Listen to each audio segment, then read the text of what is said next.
मित्रों, इस वीडियो में जानेंगे कि कोई भी इंसान सही कर्म किया है या गलत, इसका फैसला कौन कर सकता है। क्योंकि हर व्यक्ति अपने आप को सही ही समझता है। कोई ये नहीं कहता कि हमने गलत कर्म किया है। ऐसे में सही कर्म और गलत कर्म का फैसला कौन कर सकता है। तो मित्रों, बहुत ही अद्भुत वीडियो है, बने रहिए पूरे वीडियो के साथ। तो जय श्री कृष्णा मित्रों, स्वागत है कथामृत यूट्यूब चैनल पर।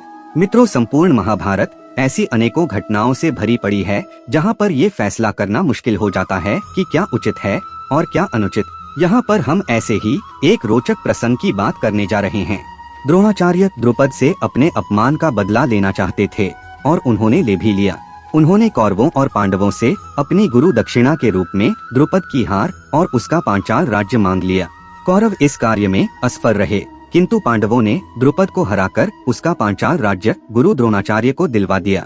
हालांकि पुराने मित्र होने के नाते अपना बड़ा हृदय दिखाते हुए द्रोणाचार्य ने जीते हुए राज्य का आधा हिस्सा द्रुपद को वापस कर दिया था।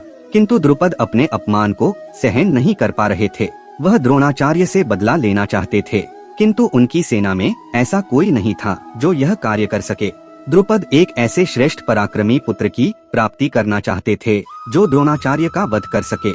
वो जानते थे कि कुछ कर्म सिद्ध ब्राह्मण ऐसे भी होते हैं जो यज्ञ करके उन्हें ऐसा पुत्र दिलवा सकते हैं। ऐसे ब्राह्मण की खोज में वह एक आश्रम से दूसरे आश्रम भटकते रहे। राजा द्रुपद गंगा तट पर घूमते घूमते कलमाशी नगरी के पास एक ब्राह्मण बस्ती में पहुँचे। वहाँ उन्हें ज्ञात हुआ कि यहाँ याज और उपयाज नाम के दो बहुत ही तेजस्वी ब्राह्मण भाई रहते हैं जो द्रुपद की इच्छा को पूर्ण कर सकते हैं। सबसे पहले द्रुपद छोटे भाई उपयाज के पास गए और कई दिनों तक उनकी सेवा की। एक दिन द्रुपद ने उपयाज से कहा कि हे ब्राह्मण देव, आप कृपा करके मेरे लिए एक ऐसा यज्ञ करिए जिससे मुझे ऐसे शक्तिशाली पुत्र की प्राप्ति हो जो द्रोणाचार्य का वध कर सके। आपकी जो भी इच्छा होगी मैं उसे पूर्ण करूंगा। मैं आपको असंख्य गाय भी दूंगा। उपयाज ने कहा कि मैं ऐसा कोई कार्य या यज्ञ नहीं करूंगा। मैं तुम्हारी सहायता ऐसे पुत्र को प्राप्त करने में नहीं करूंगा जो एक ब्रह्म हत्या का कारण बने। यह तो बहुत अनुचित है और अशुद्ध कार्य होगा, किंतु मैं तुम्हारी सेवा से प्रसन्न हूँ, इसलिए एक उपाय तुम्हें बता देता हूँ। तुम मेरे बड़े भाई याज के पास जाओ और उन्हें ऐसा यज्ञ करने के लिए कहो। क्योंकि एक बार वन में विचरण के दौरान उन्होंने जमीन पर गिरे एक फल को उठा लिया था जिसकी शुद्धि और अशुद्धि के बारे में उन्होंने कोई विचार नहीं किया। मेरे बड़े भाई याज उचित और अनुचित का ज्यादा विचार नहीं करते। तुम उन्हीं के पास जाओ। तब राजा द्रुपद याज के पास गए। उन्होंने याज के सामने अपनी इच्छा व्यक्त की। तब याज ने कहा कि मैं जानता हूँ राजन कि तुम्हें यहाँ मेरे छोटे भाई ने भेजा होगा। उसे लगता है कि मुझे सही और गलत का निर्णय करना नहीं आता, पर तुम ही मुझे बताओ कि सही और गलत, शुद्ध और अशुद्ध का निर्णय कौन करेगा।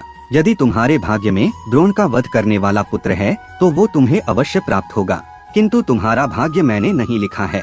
क्या विधाता कोई अशुद्ध कार्य कर सकते हैं?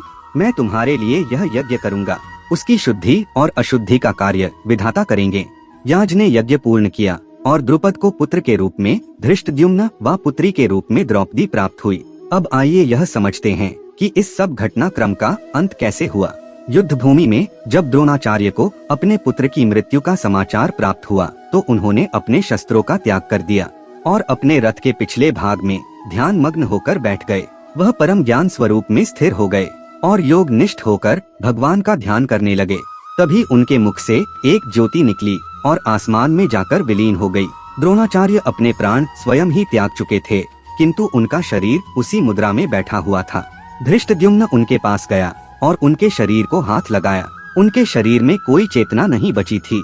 तभी धृष्टद्युम्न ने तलवार उठाई और द्रोणाचार्य का मस्तक काट दिया और इस प्रकार विधाता ने दोनों पक्षों का मान रख लिया। द्रोणाचार्य अपराजित ही मरे और द्रुपद की मनोकामना भी पूर्ण हो गई। इसमें द्रोणाचार्य का भी श्रेय कम नहीं है, क्योंकि उन्होंने एक बार द्रुपद से कहा था कि मैं तुम्हारे पुत्र के जन्म और तुम्हारे यज्ञ को व्यर्थ नहीं जाने दूंगा।